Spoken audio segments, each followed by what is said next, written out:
Halo guys, kembali lagi di channel Devina Story.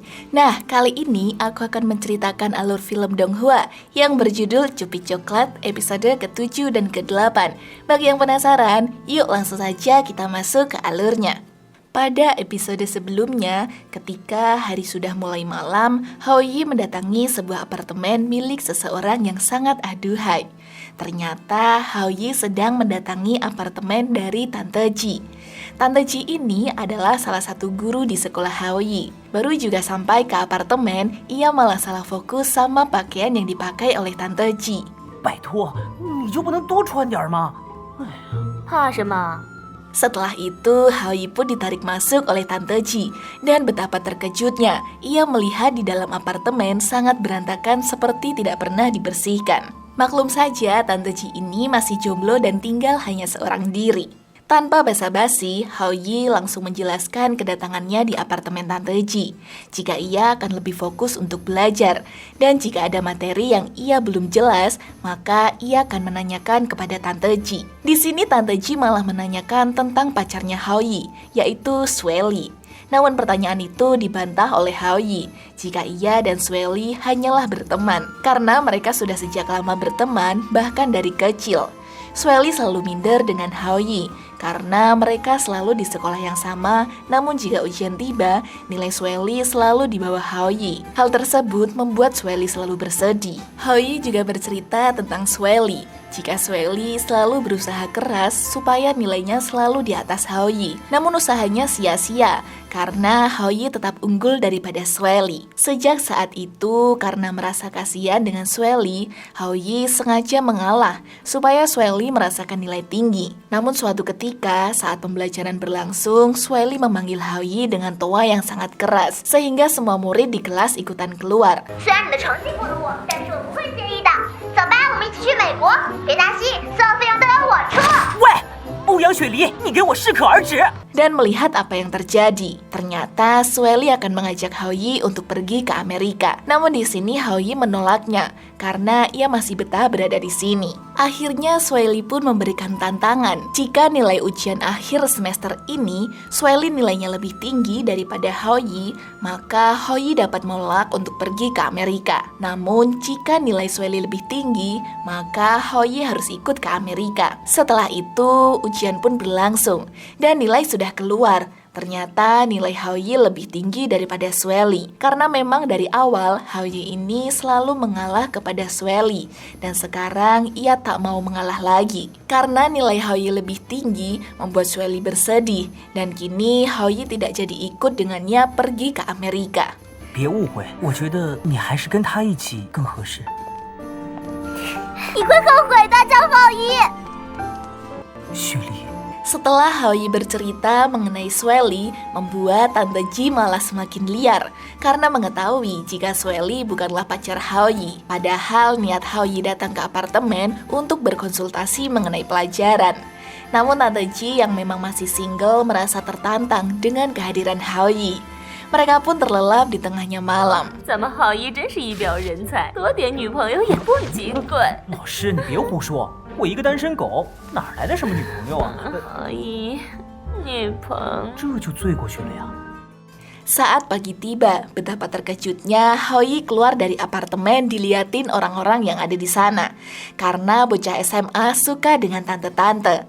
Tak mau diajak terus-terusan, Haoyi pun kabur dan akan pergi ke sekolah. Di sekolah sudah ada Tang Xuan dan kawan-kawannya mereka sedang berlatih. Di tengah-tengah sesi latihannya, tiba-tiba saja datang Haoyi yang memanggil Tang Xuan. Ternyata Haoyi ini menantang Tang Xuan untuk taruhan. Dan siapa yang kalah harus memenuhi permintaan si pemenang. 这事儿必须当着你们女生组的人说清楚。赌注。没错，我一个人向你们全体女生部发出挑战，赌输的人必须无条件接受胜者提出的要求。 Taruhan yang pertama, yaitu jika salah satu dari tim Tang Xuan mendapatkan nilai lebih baik dari Haoyi pada pertengahan semester, maka kalian akan menang. Yang kedua, pada ujian kali ini, jika Haoyi tidak mendapatkan nilai tertinggi di sekolah, tim Tang Xuan akan menang. Kalau dilihat-lihat, peraturan ini sangat menguntungkan untuk Tang Xuan. Akhirnya, Tang Xuan menerima tantangan dari Hao Yi. Setelah menyepakati taruhan tersebut, Hao Yi pergi meninggalkan Tang Xuan dan akan kembali seminggu lagi. 斗志高昂嘛，这就对了。好，江浩一，我们社团接受你的挑战。这样最好。1周后我会再来的。 Di sini terlihat Hao Yi sedang berusaha keras untuk belajar supaya nilainya lebih tinggi daripada Tang Xuan. Kini malam telah tiba.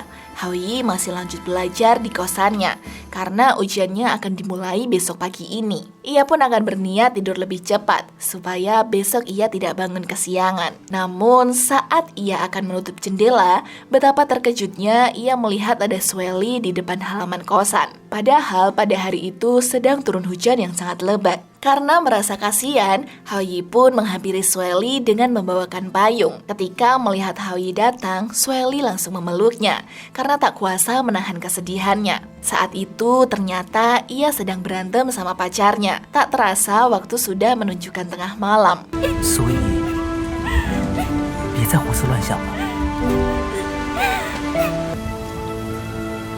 Pagi menjelang, saat di sekolah, Hao Yi terlihat ngantuk karena semalam Hao Yi mengantarkan Sueli pulang ke rumah. Kini ujian tengah berlangsung.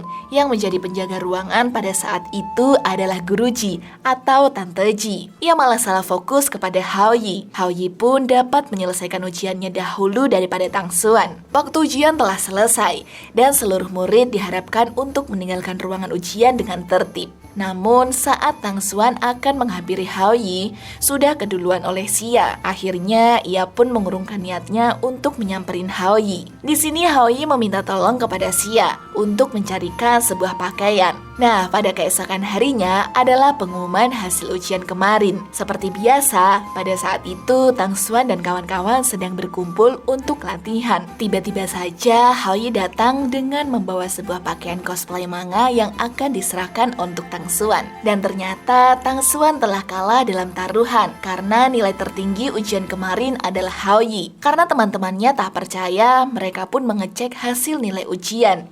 Dan betapa terkejutnya, Hao Yi berada di peringkat 1, sedangkan Tang Xuan ada di peringkat ke-5. Teman-teman Tang Xuan yang tidak terima dengan kemenangan Hao Yi malah menuduh jika Hao Yi telah berbuat curang. Dengan berat hati, Tang Xuan pun menerima kekalahannya dan akan menerima konsekuensi yang harus ia tepati, yaitu memakai baju manga selama 2 minggu dengan tidak ada pertanyaan sama sekali. Teman-teman Tang Xuan yang masih belum terima dengan kekalahan Tang Xuan, mereka pun menanyakan kepada para guru. Siapa tahu ada yang salah dalam penilaian Hao Yi. 分数不会有问题的，这些成绩我都跟各位教授和代课老师确认过了，这里有他们的签名，你们还想怎么样？ Dan bisa saja saat ujian berlangsung, Hao Yi mencontek karena memang Hao Yi ini mendapatkan nilai 100 dalam ujiannya.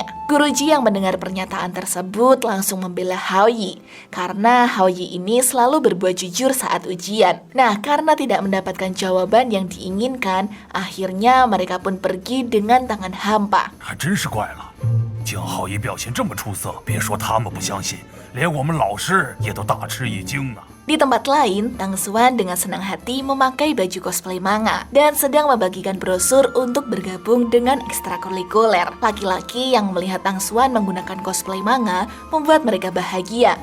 Bahkan mereka sampai memotret Tang Xuan. Tak lama, Hao Yi pun datang dan menanyakan mengapa Tang Xuan tidak memakai baju yang ia berikan.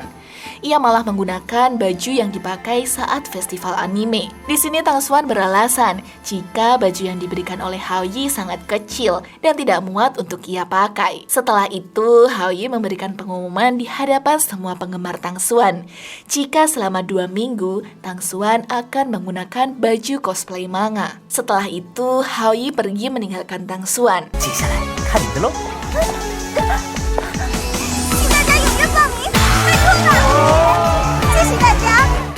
Saat berjalan di lorong sekolah, tiba-tiba saja ada 2 orang anak kecil yang menghampiri Hao Yi. Nah, tunggu kelanjutan dari Cupi Coklat episode ke-9 dan ke-10 hanya di channel Devina Story. Xie xie.